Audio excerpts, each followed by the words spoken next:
Hey, I think we're live. Hey, I'm James. This is Plutus PBL Live Coding. Got Sebastian and Chris here, and our goal today is to relaunch Plutus PBL Live Coding for the fall. So it's the 11th of September. We'll be going for the next few months through the end of the 2024 calendar year. Um, and two, the first thing we're going to do is update some of the code that is used in the Plutus PBL 2024 course. Because about a week and a half ago, there was a major hard fork on Cardano that ushered in the Conway era. And there's a lot of new ways that things work. And so we're going to investigate some of the reasons why things don't work, and we're going to get them working again. So let's see how we do. And please interrupt me anytime if you have questions. Let's go over here.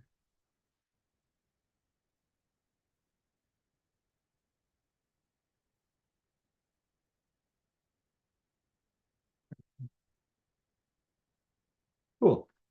All right, here's the website, plutuspbl.io. Hey, Adrian.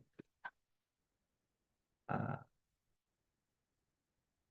we've got this working website, but it no longer works. So I have a pre-prod Eternal wallet here with a bunch of different accounts on it. And let's just get one. Whoops, sorry. Account. I don't think I've used this one for this course. Let's give it a try. So if I now go to the live examples page here, I can connect a wallet just fine. Or hey, maybe I can't even connect a wallet. Even better. You know what? That would be even cleaner if that didn't work. Wonderful. You know what? I can't connect to wallet, and that's actually great news. This is on pre-prod, but everything is out of date, even the connect wallet button. Now, why would that be the case? From this web page, we see the link here to the front end repo. This is the source code for the website at plutuspbl.io. And if I go into the package JSON file, you can see it's been at least 2 months since this has been updated. And we've had a hard fork since then. Oh, Chris, you can connect your wallet. So, okay, so it's not completely out of date. But in any case, there's a lot of things we have to fix anyway. So I'm going to go ahead with fixing this. And if it still doesn't work, then we'll know I have a different problem. If I look at this package JSON, I'll see that on lines 15 through 17, I'm importing mesh. But here I'm importing the core version 1.5.11, some beta release, a different beta release for the React components, and a really early release of what they were then calling the mesh CSL. And all of these have been updated. They've been updated for a few reasons. One is that the dev team who's building Mesh has learned a lot about what they want to deliver in a transaction library. But the other thing, of course, that happened is that when we had the Chang hard fork that brought in the Conway era, some of the cost models on the blockchain changed. What do we mean by a cost model? If you've ever seen like a protocol.json file, and if you've ever looked inside of it, you know that there's a lot of different fields that describe the cost of building different kinds of transactions. What does it cost to validate a Plutus script, for example? What does it cost to add a token to a transaction, or to add even a character to the name of a token? These are all parameters, and they've been changed. And when you build a library like Mesh or any other transaction building library, you have to get these cost parameters from somewhere. And usually, because they don't change all the time, you can just hard code them. And so that's what was done, right? A lot of these values were hard coded into the library, but now that they've changed, of course, we need an update to be able to use this. So that's what we're going to do right here. We're going to update the mesh dependencies in this library. And as you'll see, we're also going to add a few of them along the way. So let's open up this same file right here in an editor. And then off screen, I'm just going to grab what we want. Whoops, I didn't want to make that smaller. Keep you a little bit bigger. And over here. Hey, Aris. Hey, Nelson.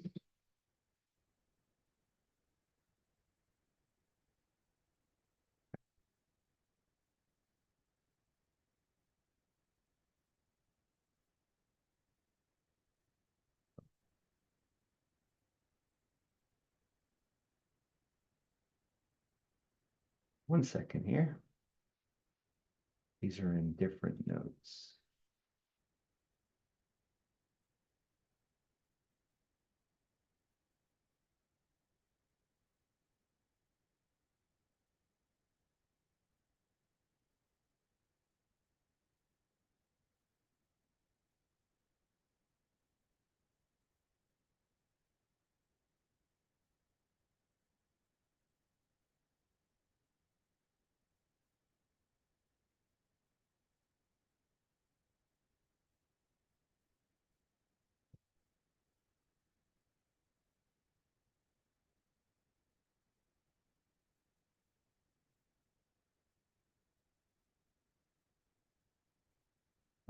Thanks for bearing with me here.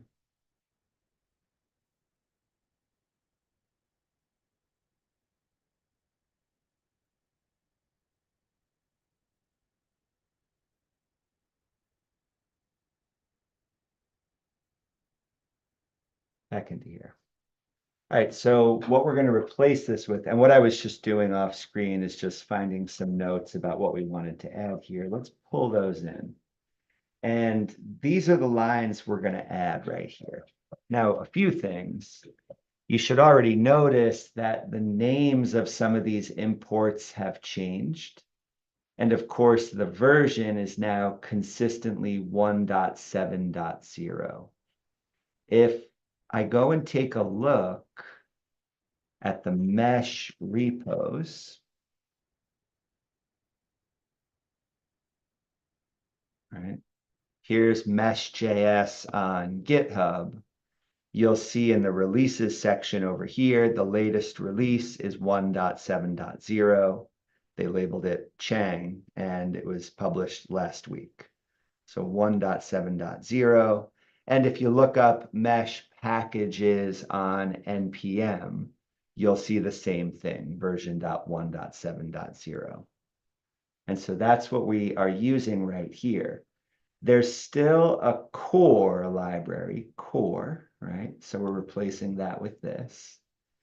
There used to be this experimental library called Mesh CSL. A lot of that has been renamed to Core CSL, but it's not a perfect translation. Some of the names of the functions have changed. And as we'll see in a moment, this might break our application. That's okay. I kind of hope it does, because then we'll have to fix those bugs. And then finally, React is still being imported like this. And once again, we're up to 1.7.0. But then there's also all of these other examples. We're also pulling in common, contract, provider, transaction, wallet.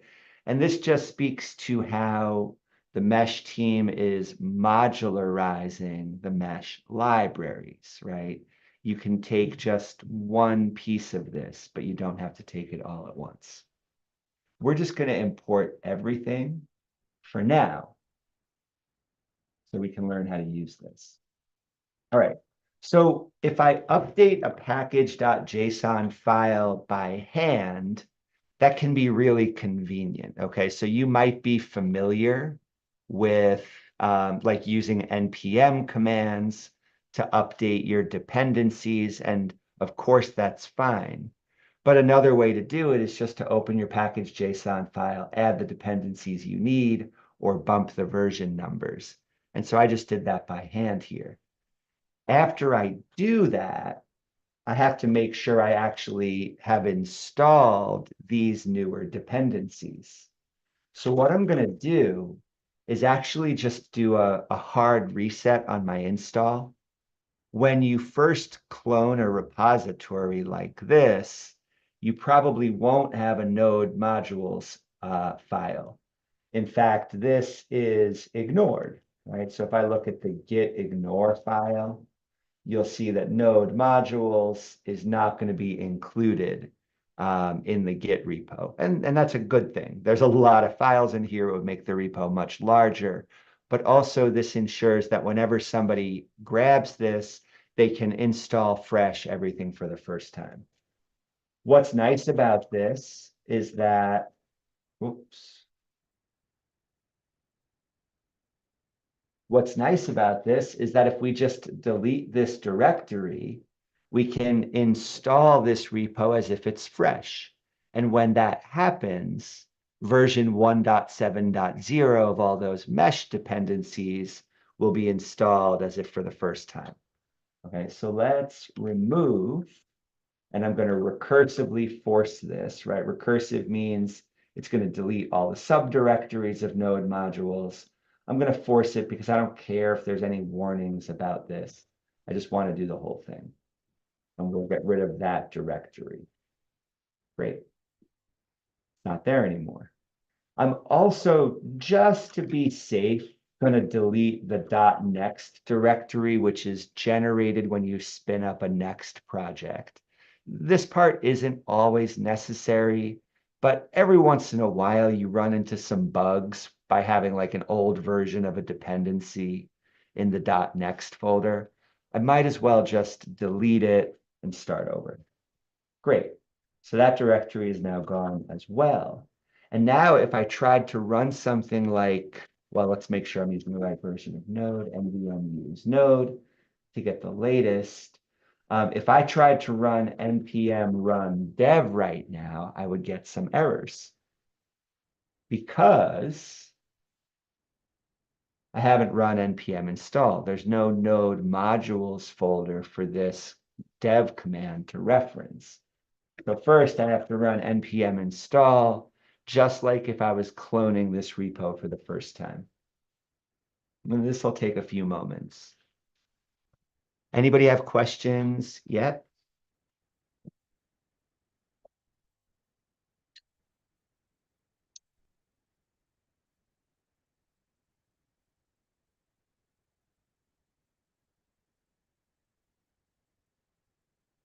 I'm curious why my connect wallet button wasn't working. Chris, you said name your wallet, no way to connect. Interesting. Yeah, so it's hard to diagnose exactly why my oh, there, yes, look, my connect wallet button worked just fine that time. Okay, good. So I can show you, let me just show you this for 1 second. I'm back at plutuspbl.io. A few minutes ago, for some reason, my wallet button wasn't working, but now I've connected it. Great. And actually, in this wallet, it says I already have the pre-prod token. So let me actually go to a wallet where I don't have it. How about this one? I don't have one here. This was my index 7. Let's make a learner token called learner index 007. Cool. I'm going to try to mint this. And when I do, I get a transaction signing window. That's really nice. And I can go ahead and sign this transaction. Good. And in this case, I've successfully minted a token. This transaction still works even with the old version of Mesh. Look, I just got a new token called PPBL 2024 Learner Index 007. Very cool. So I'm using these old versions of Mesh after the hard fork, and this transaction is still working. Maybe that means everything is just fine, right? Oh, let's try the next one. Now that I have that token, refresh the page. I'm just going to connect again. Now let's try to use this demo smart contract interaction and try to withdraw these tokens. Once again, a transaction window pops up because this is a valid transaction according to the faucet validator rules that we will look at later in this course. And if you've never taken this course before, just know that there's a smart contract working right here, and you'll learn about that smart contract a little bit later. What we have people do first is just play with this application as a way of getting started. I have a valid transaction. Now let me try to sign it.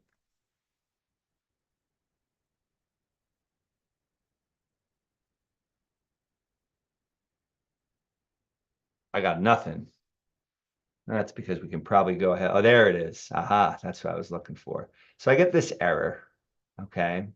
What does the error say? Failed to submit the transaction. Can I just make this part bigger? Can't make this alert window any bigger. Sorry about that. Failed to submit the transaction in the current era. This may happen when trying to submit a transaction near an era boundary, i.e. at the moment of a hard fork. Retrying should help. Data, ledger era, Conway, query era, Babbage. Well, it looks like maybe I was making a query to some values or functions that were built for the Babbage era, but what ledger era are we now in? Conway. And that mismatch is going to cause a problem, okay? And the whole reason this is happening, maybe you've seen this error, maybe you haven't, but if you're building, and this is going to keep happening in the future because Cardano is built to continue to be upgraded. There will be future eras where changes happen, maybe with also parameter changes like the ones we're navigating right now, right? And I just want you to know that this is normal, right? And I'm really struggling with the words era and error. I don't know how to make them sound different enough. I got an error. But in any case, we can fix this simply by making sure that our transaction libraries are up to date, and therefore they will have the right values to build this transaction successfully. So that's what we want to do right now. So jumping back, you can see that npm install finished running over here. Everything was installed successfully. Now, let's see if everything builds, okay? First of all, unlike a few minutes ago, npm run dev is going to work as expected. This should look familiar if you've ever run this command before. But I'm actually not interested in running in dev mode yet. What I'm really interested in is finding out if my code base builds correctly. So that's what I'm going to do. I'm going to say npm run build, and I'm just going to find out if I run into any problems while I'm building this. And of course, right away I do. Good. In one of the transactions, this one's called the always succeeds locking transaction. It says property address is missing in some type right here, but it's required in this type right here, okay? And this error is going to make a lot more sense when we go look at this file.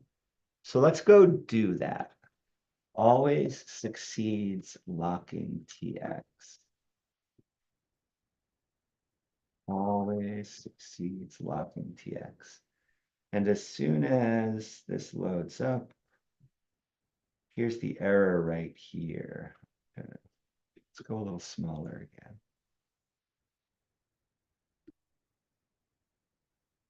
Property address is missing in this type right here.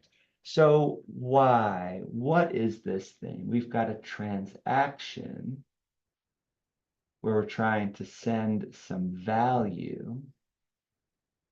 When we send some value, it used to be that we would have this thing called a recipient, which consisted of an address and some data. And then we would have an output, which previously it was fine for the output just to have an amount, which was a list of units and quantities, right? So this says send about 4.3 ADA, okay? But this type is no longer correct. Let's look at a couple things. I want to look at the type signature of send value. It looks like this still says that it can be a recipient and a UTXO. That's good. Recipient and UTXO. But maybe this format right here has changed. Let's go figure that out. So I'm going to actually go to the definition of send value right here. UTXO seems to be the problem. So let's look at what that is. This has an input and an output just like before. And yeah, maybe my address type was missing here. Well, who did I want to send this output to? It was just this address, right? So can't I just add a line that says address and maybe put the same value in there?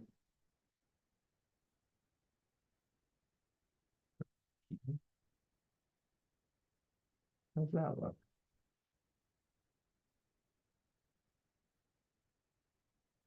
Okay, well, now I have a different error at least. The argument of type output address is not assignable to parameter of type UTXO.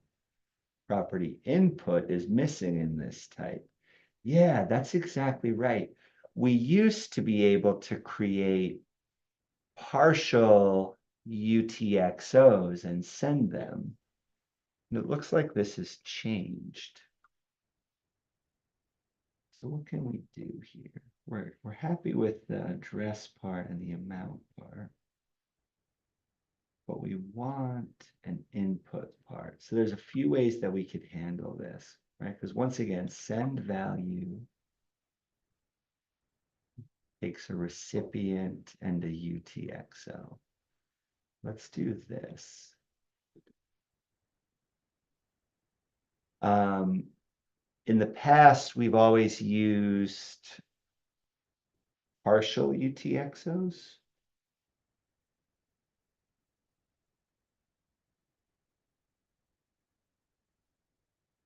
So we'll say that this is a partial UTXO. And we're going to have it be equal to this object right here.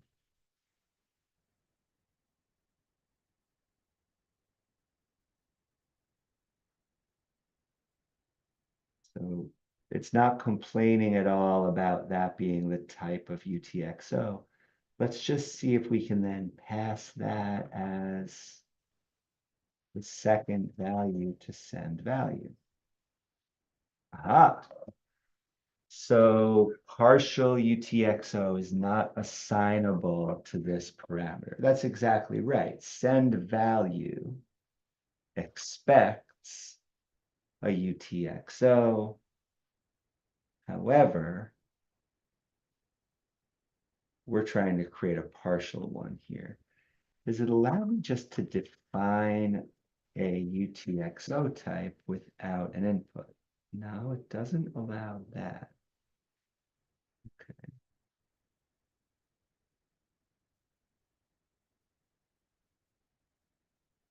So I need to send value in the form of a UTXO. I'm starting to wonder if there's a better function I can use right here.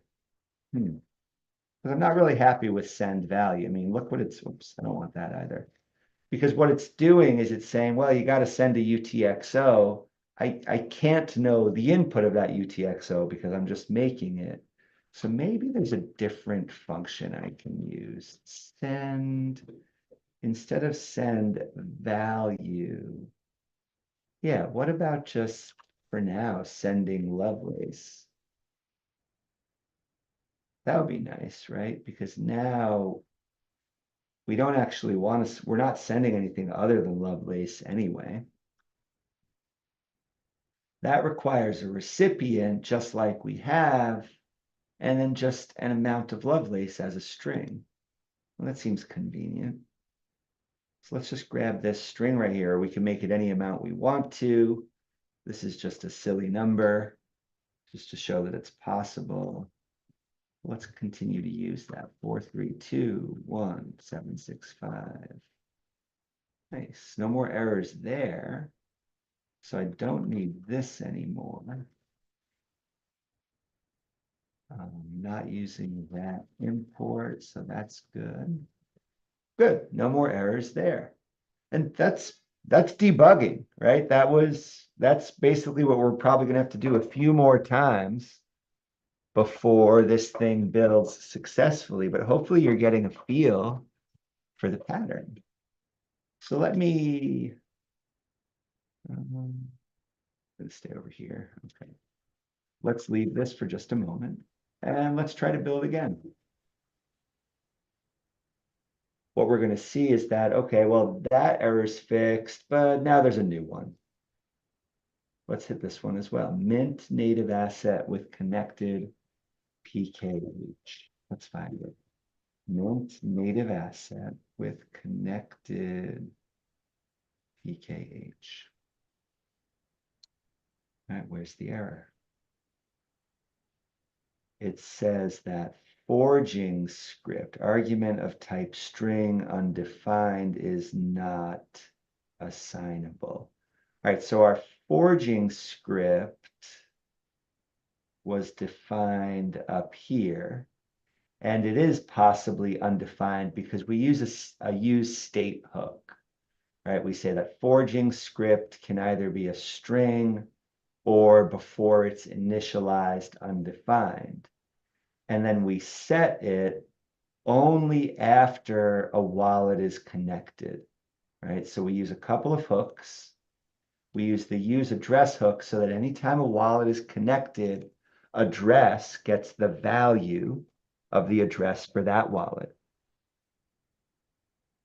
And then whenever that changes, we fire this use effect hook where we go through a few steps to use this address. We get the public key hash of that address and we set that. We then drop that pub key hash into a native script. And then from that native script, we're going to create a policy ID, a new token policy ID that can only be minted by the owner of the connected wallet who has this address, right? That's why we couldn't forge the script until the address was connected, because we want to dynamically create a brand new minting policy. Okay, but before that address is loaded in by this hook, and before we actually set the forging script, this value is going to be undefined, and that's what this error is complaining about. We actually only want this to work if there's a forging script. There's a few ways I could handle this. One is I could say, If there isn't the forging script, just use an empty string. And that would work. That clears the error. Another way I could do this is up here where I check that there's an address. I could also check that forging script. I'm going to say not forging script, right? It's not undefined is what that says. And you can see that that fixed the error as well. I have an unsafe assignment of any value on asset metadata. Is asset metadata no longer defined in mesh? Looks like maybe it's not. Oh, no, there it is. I think I can safely ignore this one for now. I'm going to come back and figure this out later, but for now, I'm going to ignore this warning so we can stay focused on some of the juicier bugs. All right, that's good. Let's build again and see what happens. All right, gallery component. Great. This one makes sense because remember when we were looking at our package JSON earlier, we saw that Mesh CSL is no longer published by Mesh SDK. Now it's called Core CSL. So this is hopefully going to be an easy fix. Gallery component.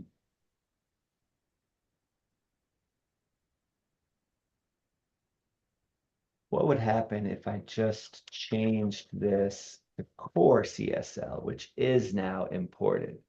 What you'll see is that that error goes away. Parse datum CBOR still looks good, but the hex to string function is no longer exported by core CSL. I think that's because it's now in the core. Let's get rid of it here.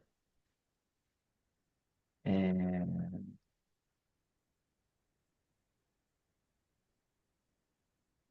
I think if we just do this, yeah, okay. So hex to string has been moved out of the core CSL and just into the core. This is really nice. Nelson and I can remember the days of just writing our own hex to string functions or copying and pasting them from other projects where we had created it.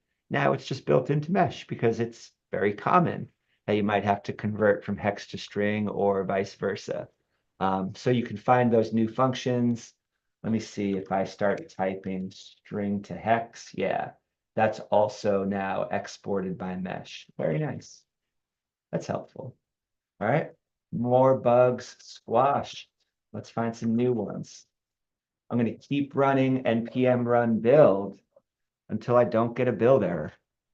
This one says update reference token datum. Ooh, but I already recognize that error because we just had it in the last problem. Let's fix this. Hex to string is now coming from Mesh SDK core. All right. And while I'm here, I might as well look for other instances of that. Oh, here's one where I was still using my own version of the function. Yeah, that's funny. Core, core, details there. That's great. So you see this import right here. There is our own hex to string function, which probably is exactly like the mesh one. We have it in a utils folder. We could go ahead and replace that. I'm not going to spend time doing that kind of housekeeping right now, but that's a nice thing that we can go through. Once we get all these build errors initially triaged, there's a nice place where we can clean up. Now that we know mesh supplies this function, we should be using it all the time and not repeating that work by building our own. Good enough for now.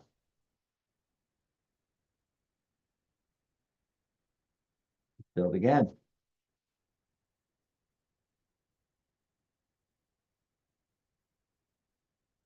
All right, update reference token datum type partial action is not assignable to type pick action data. Cool. Okay. Got a new type to play around with. Update reference token datum.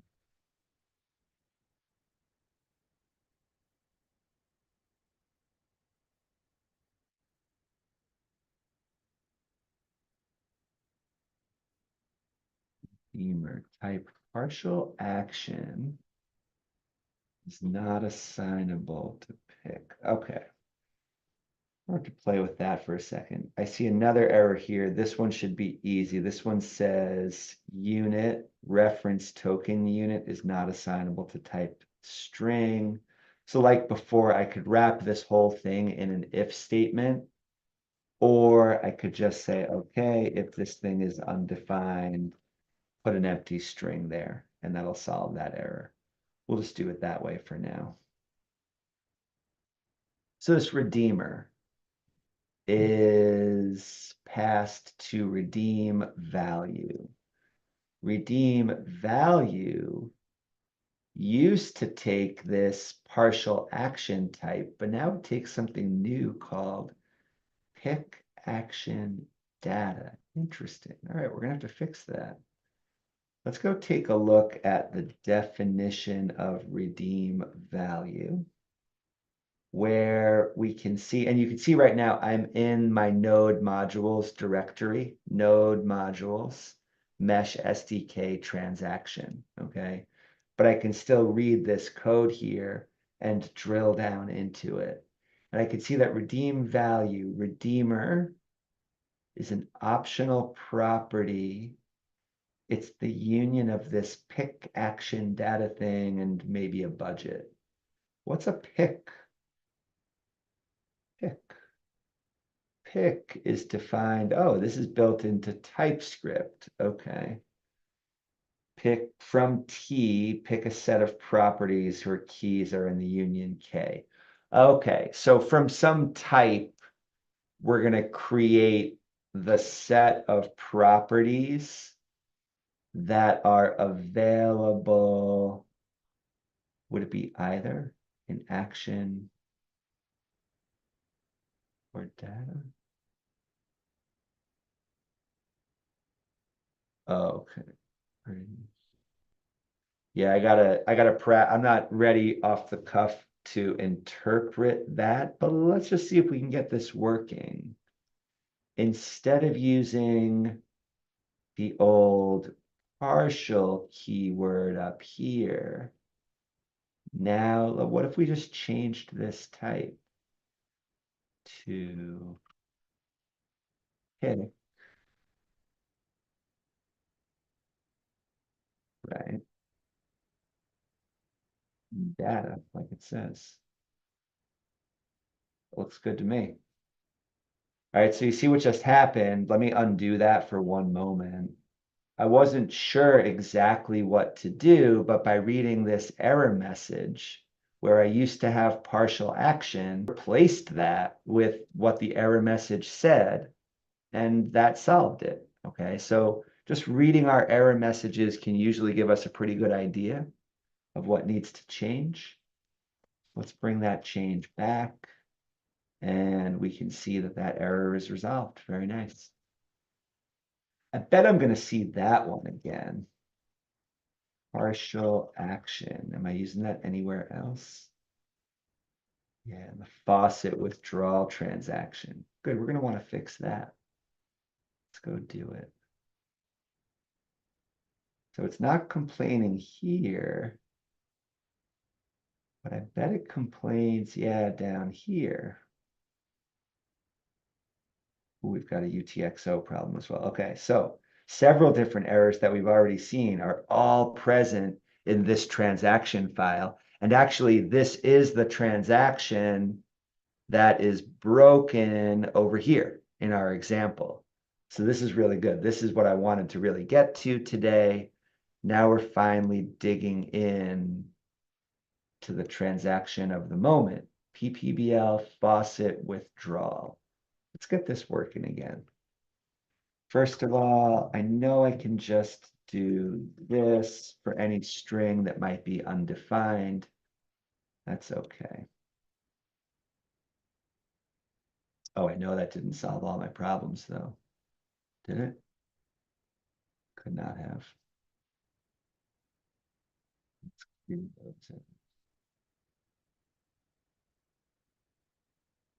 There, okay, there's my errors. This one, I'm going to do this one last. The redeemer is quick. Remember, we just have to change partial action into pick action data. Let's do it. Partial action is going to be pick.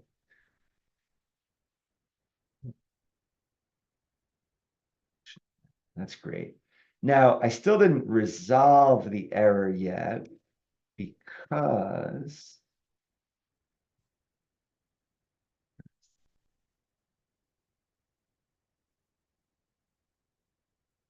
I haven't fixed the part. Oh, right here. Good.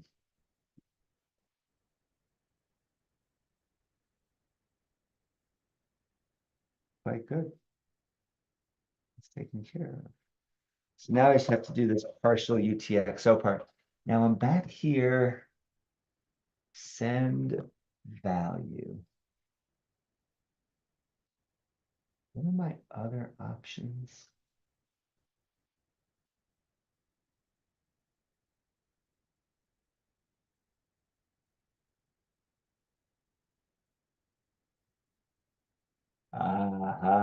Look at this.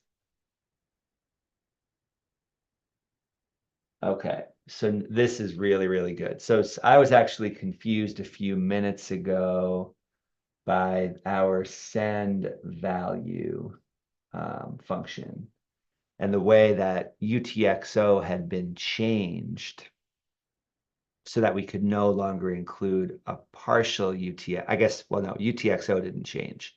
That type is still the same. But send value has changed, so it can't accept a partial UTXO anymore. But look at this. In the comments for the Mesh SDK library itself, we can see that they're suggesting to deprecate the send value function. Why? It's unnecessary. It might cause some confusion. Suggest use send assets instead. All right, that's a really helpful message to see right now. And I did this earlier just to save time because it was easier to use send assets.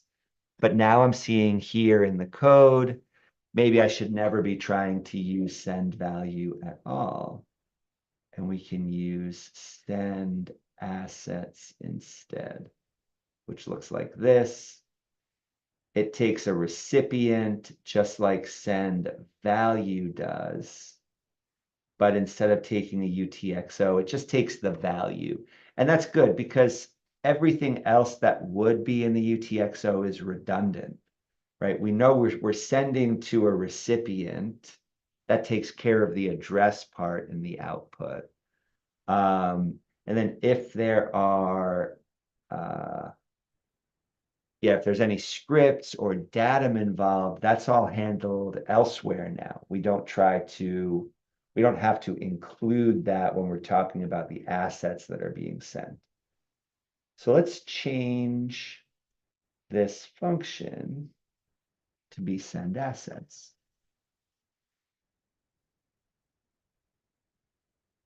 We can still send to this recipient, and one way to include datum is right here in the recipient object. So we're going to send some assets to this address with this datum. But now we don't actually need the whole output faucet UTXO, which we were setting here. We actually just need the value that's being set right here in the amount. So here's what we're going to do. That's the only place I need that output faucet UTXO. We're no longer going to need to create a hook for the output faucet UTXO. Instead, this is going to be output faucet assets.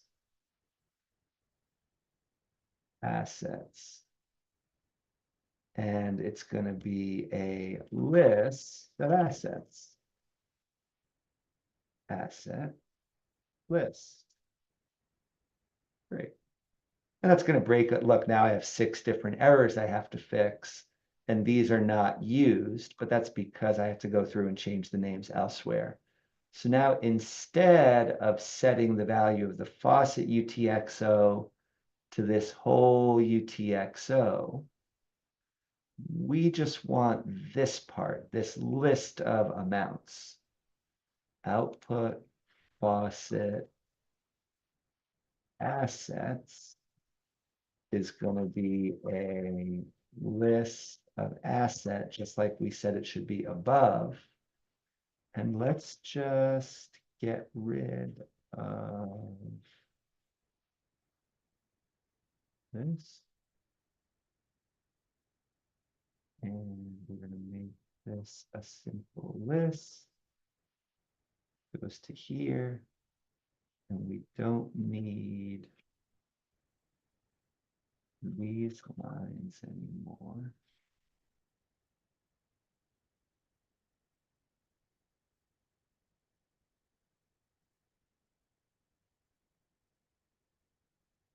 Okay, so that part all looks good, right? This is now a list.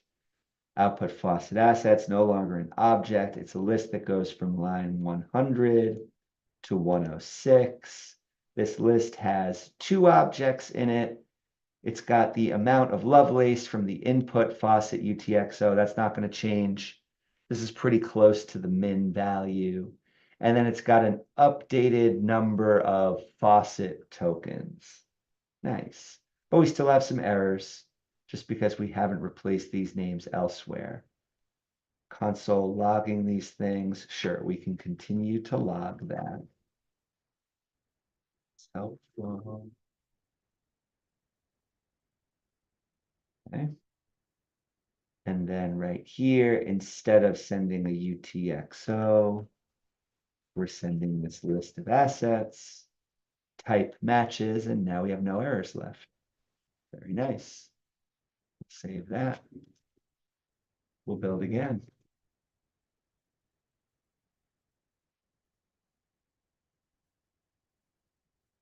Okay, now we just have a couple. Notice that the kinds of errors here changed. So first we were getting just breaking errors that didn't even allow us to finish the compilation process. Here we're just getting some ESLint errors. Awaiting a non-promise value is the case for all 3 of these. You can see there's a bunch of warnings. These don't stop something from compiling. They should be fixed before you move to production. But they're here because this is really meant to be an experimental repo for people to get their hands on. So there's a couple of inefficiencies that we've left here because we want you to be able to find these things and build from there. But certainly got to fix these errors. So minting native assets with App Wallet. Let me start a new window at this point.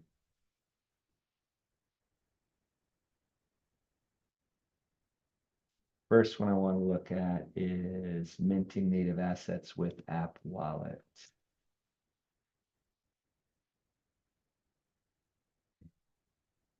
Error. See. I want to figure out this warning as well. Unexpected await. All right, can I just take that off? No problem. Sometimes you just have to remove a single word. I think I can do that for the other 2 as well. PBL 2024 token mint and reference tokens.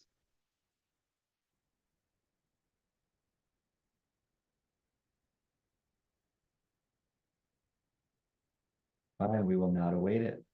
Doesn't need to be awaited.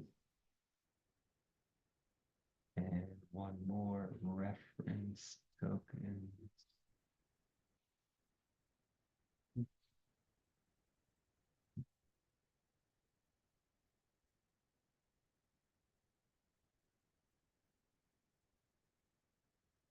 This might build this time.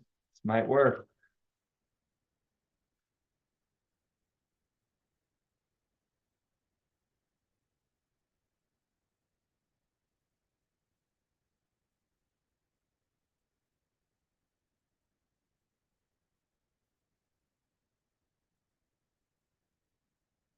Nice.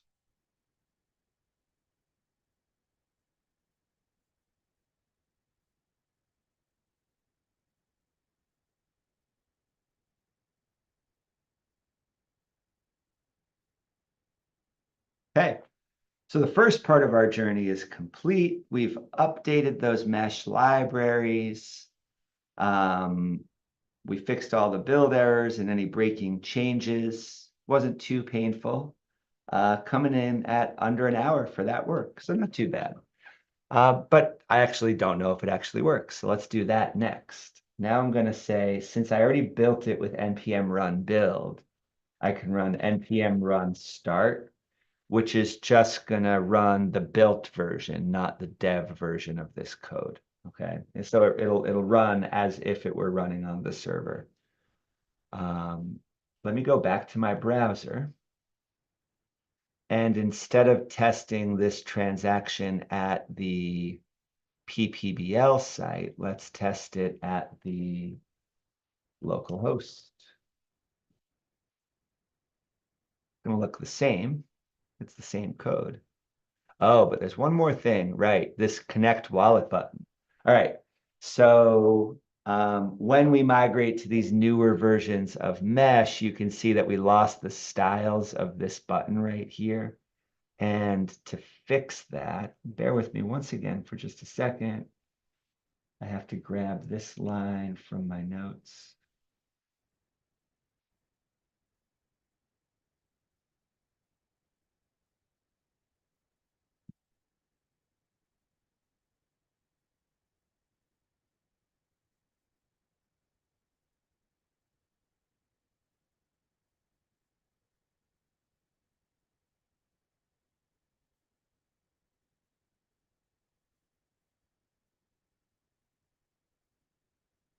So to fix the appearance of this connect wallet button, there's actually one line we've got to add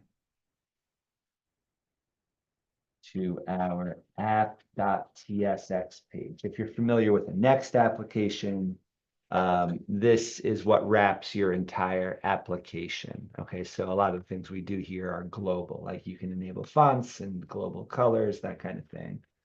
I'm just going to drop in, whoops, this line right here. Import at Mesh SDK React. We know we already have that library. There's a style sheet in that that's now kept separate from everything else. This is nice because it makes it easier to customize. If I can go to this file, you know what? It's fine. You know what? We should find this. Give me one sec. In node modules, in Mesh SDK, React.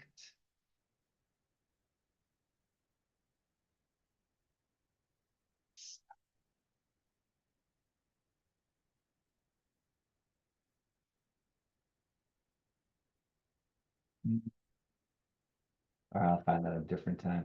But basically, what this is going to do is it makes it easier for us to replace these styles with something of our own.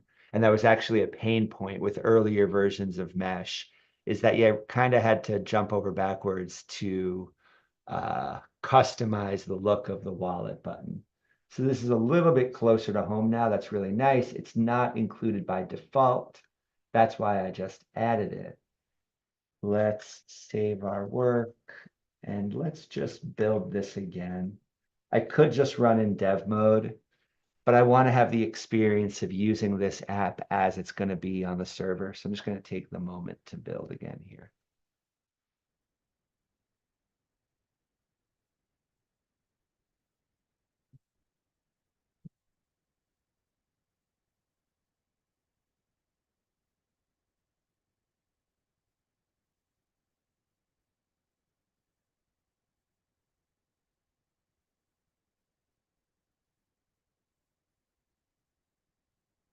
Let's refresh this page. See what that wallet button looks like. That's better. That's like we expect. Connect, no problem. Now, I already minted a token with this wallet at the beginning of this session. Remember that that transaction still worked. But moment of truth.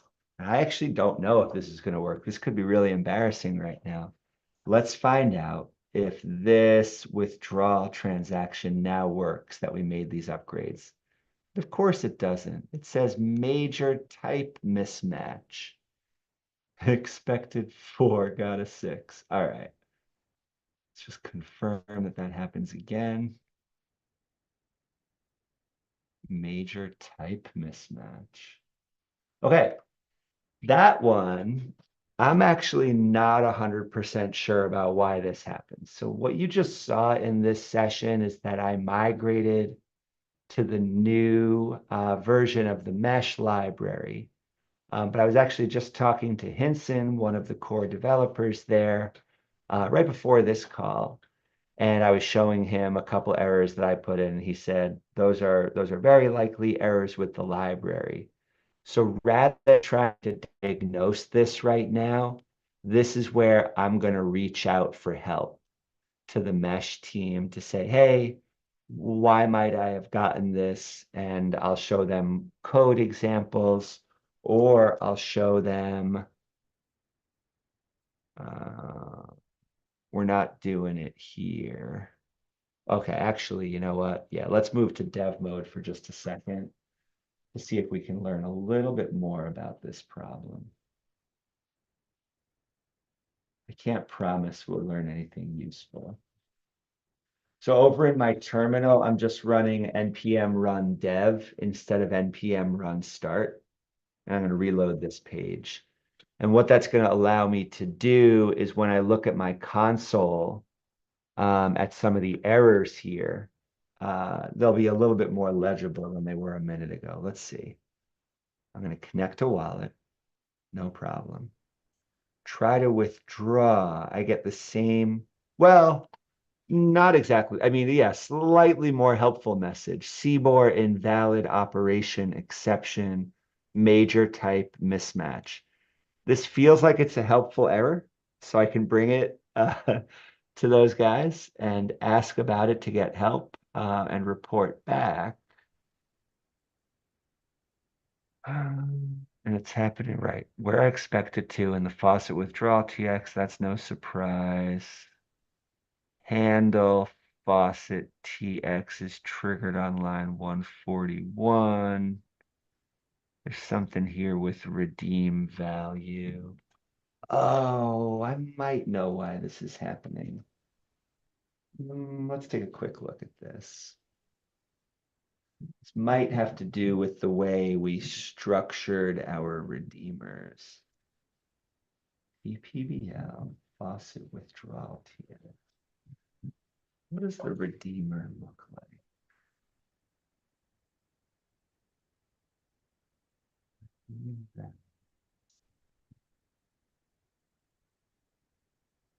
Oh, I'm still using the old version of redeem value. I think we can fix this. All right, all right, all right. Let's try to fix this. What I'm going to need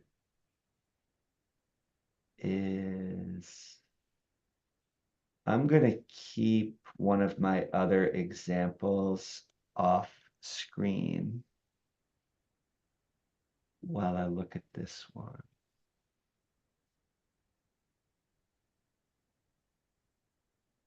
And I'll give you a little background in just a second. I just want to get some notes up here.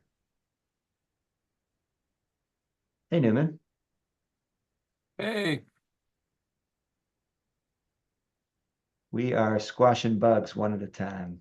nice. Okay, cool. I knew there was something going on today that I had it circled on the calendar, but I'm still rusty from, I was like, oh yeah, look, I've got the whole day off. And I'm like, no, no, no, wait a minute. How's everything else going? Really good, really good. After sort of recovering from the big US Open, I'm feeling great about putting on my reading glasses and digging into the computer stuff. Cool. All right, let me show you something. So in this function, we were still kind of using an earlier way of doing things from the mesh library. When this example was written, redeem value was still one of the go-to ways to build a transaction that unlocked value from a validator address. Redeem value was the function for unlocking UTXOs from a smart contract. But you can see just by the name of this function, redeem value. If you're familiar already with Cardano CLI, redeem value feels like a new namespace for a function. It's a different thing, and I don't know exactly what it maps to. And so as they rewrote the mesh libraries, one thing they did is they tried to make it more like the patterns of how Cardano CLI works. And so here's an example of this. This is just some transaction code.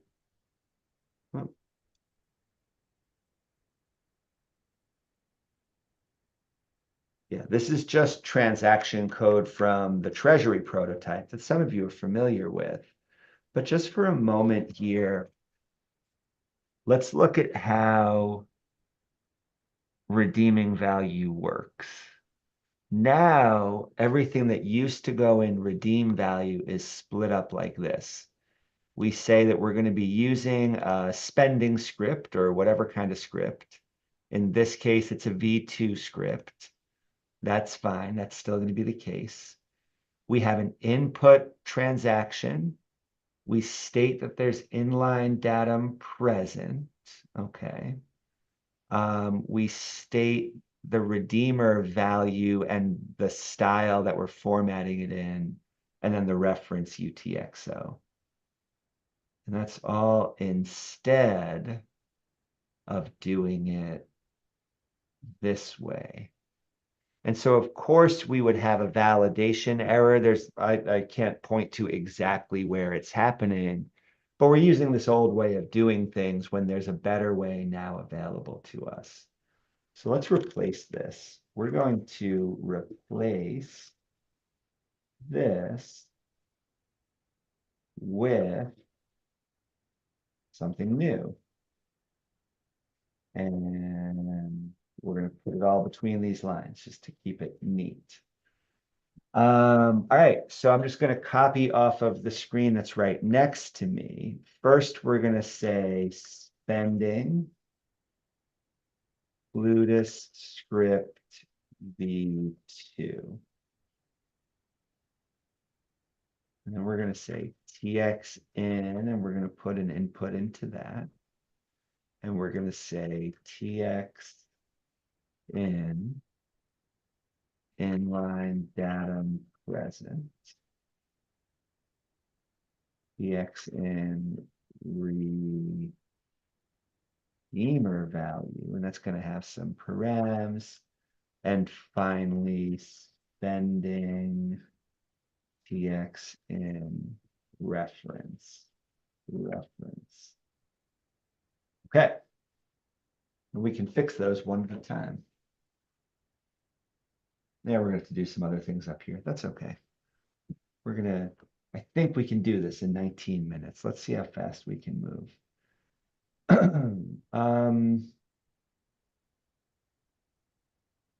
I think maybe these errors are because of these comments. All right, so let's just get this done.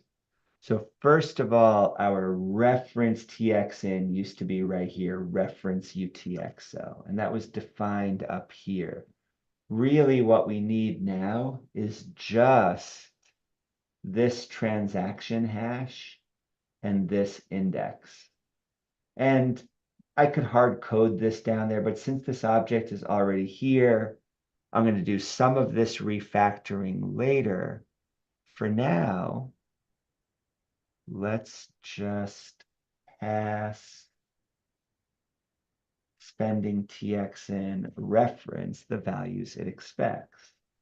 So we can say reference UTXO dot input dot TX hash and input dot output index. All right, those are the values that are going to make that work. Fine. The redeemer value is now going to be the redeemer itself, which we've already actually played with this a few minutes ago by changing its type. And I don't know if this is going to be the JSON or the data type, but that's okay. That might be where our error is coming from. So let me just put a placeholder here, and we might find that there are some other errors, excuse me, that emerge from here. We'll come back to those in just a second. Then we have an input UTXO that we're trying to spend, this input faucet UTXO. And we used to have to also specify that that's where the datum was coming from, but we don't need to do that anymore. All we have to do is we have to say, kind of like the reference UTXO down there, input faucet UTXO, input, give us the TX hash and the output index. And again, there's some more refactoring that we're going to be able to do to this page. We're going to have some code that's no longer needed here. But first, I just want to see if this thing works. All right, so now we've replaced this with that. Let's do this. And get rid of this one.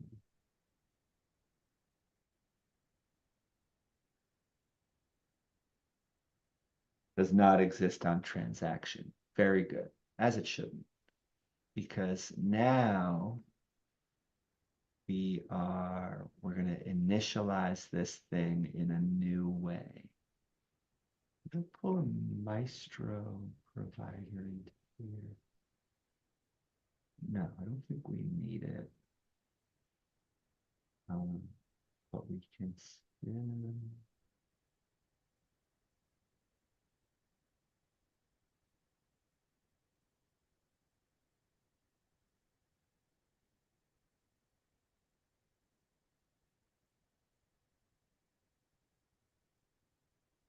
So we're going to instantiate just a transaction builder object. There's really no reason that has to be up there. It could be down.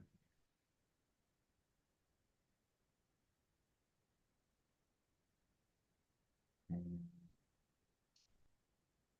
then our transaction is no longer going to be equal to a new transaction. But it's going to be just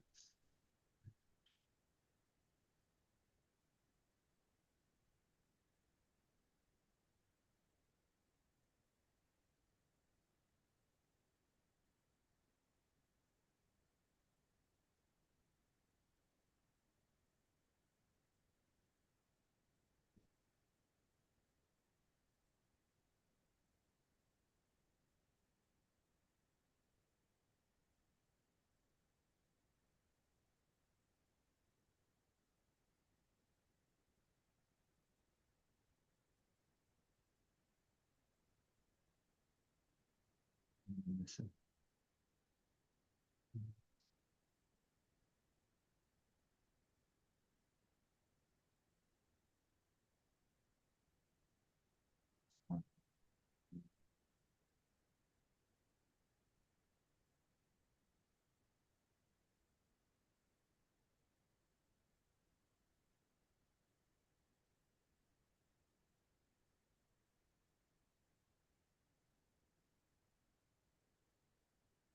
I'm missing something obvious and I can't figure out what it is.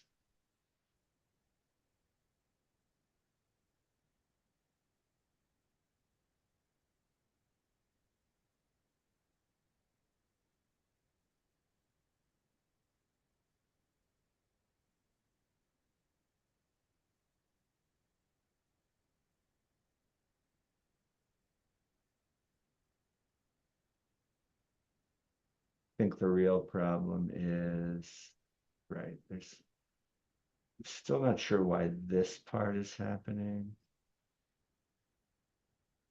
But you can see there's some other problems with types right here.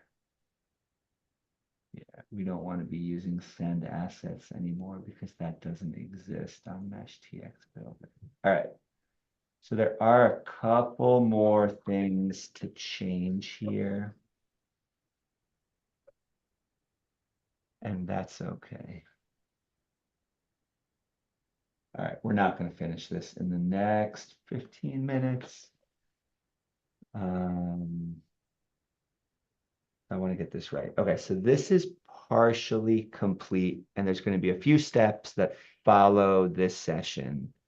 But we'll get this done and get this working again. Yeah. Does anybody have any questions about what we're looking at right now? So it's just module 203, and the code is from an older version of Mesh, and so it was causing a bug. And then was it somebody ran into the bug while they were going through the course, and now we're refactoring. Yeah. And it's earlier, we go over the code more in the later modules, but this is actually the faucet withdrawal transaction that happens right away in module 101. Oh, So we need it working.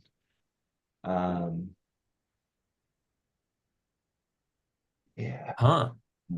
I wonder when it was updated and stopped. Oh, yeah, it after the hard fork. So mesh changed and a bunch of things changed both about mesh and about the parameters of Cardano itself.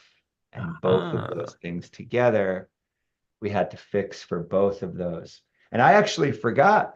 It feels like this year is going fast, but actually this code was written back in February or March, before some major changes happened to mesh. It's been a great year. A lot has happened. Nice. Um, I forgot that we were still using send assets even just that short time ago. So yeah, this needs to be cleaned up just to look more like this example over here. So is this the example from the documentation? This is an example. This is actually for the Treasury prototype that's already working. Uh-huh. Okay. And so you can see this, we've got this await mesh after we set up the mesh instance. And you know what, I think this is just missing some end commands here is why this is happening. If I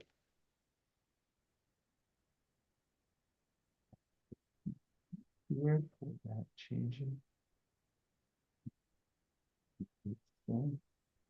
It doesn't matter.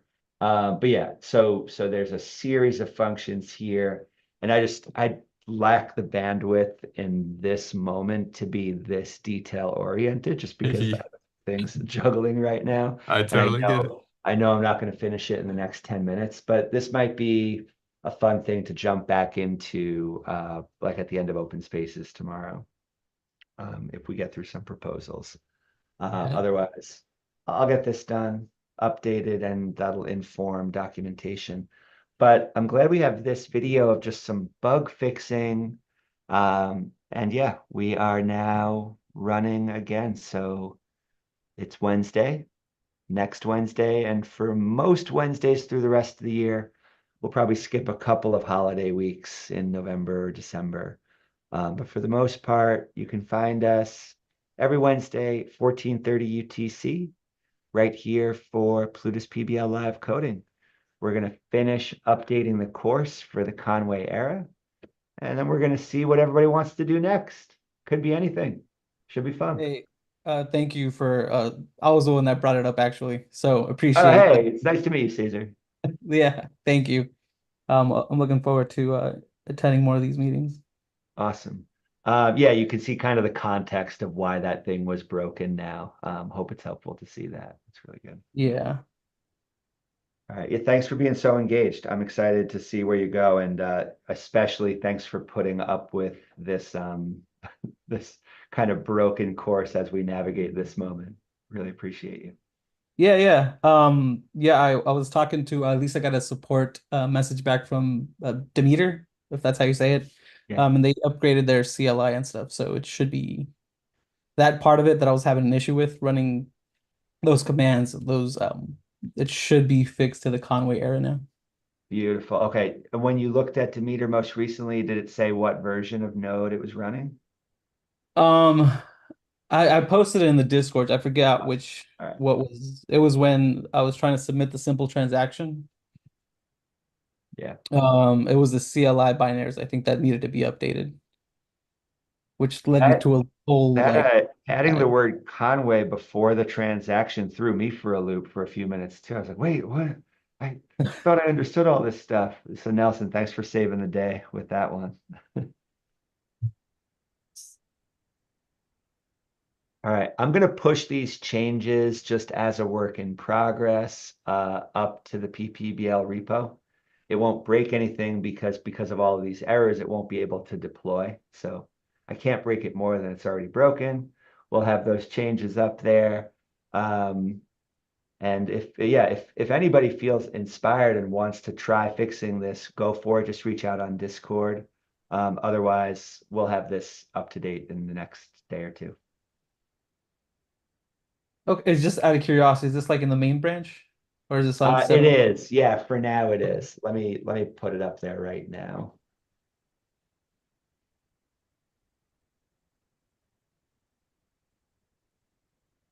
Yeah, we fixed all that stuff.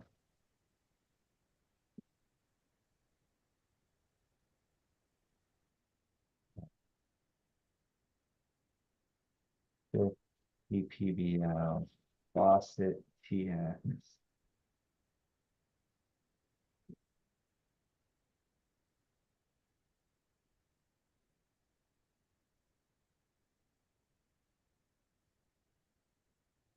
Nice. Got some vulnerabilities to check out. Wonderful. All right. But yeah, we we got something to work with. So yeah, if anybody wants to play with that, we can keep the conversation going in Discord. I just got a couple more things I got to do today before jumping back into that. And we've got some governance coming up tomorrow. Newman, Harsh's proposal is almost across the finish line. Ready for you to pick yours back up. And I heard that maybe there was some work going on with Playground proposal yesterday. Yeah, yep. There's oars are in the water and the boat is moving forward. And yeah, it's been fun. I'm looking forward to getting Playground and then the funded proposers. And then I think the whole idea of making proposals is like catching hold and I'm starting to think in terms of proposals.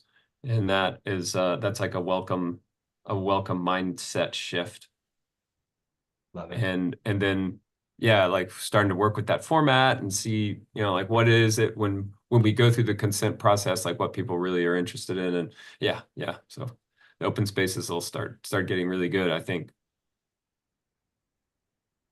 Yeah, I'm starting to really look forward to it. It just feels really natural.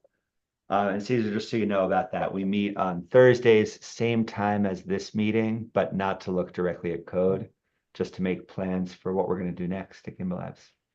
Okay. Yeah, I gotta take my kids to school in the morning, so Sure. that's why I No was running a problem. little late. Yeah, But no problem. I'll get here when I get here. All right, y'all. See you sooner or later. Have a good day. Thanks.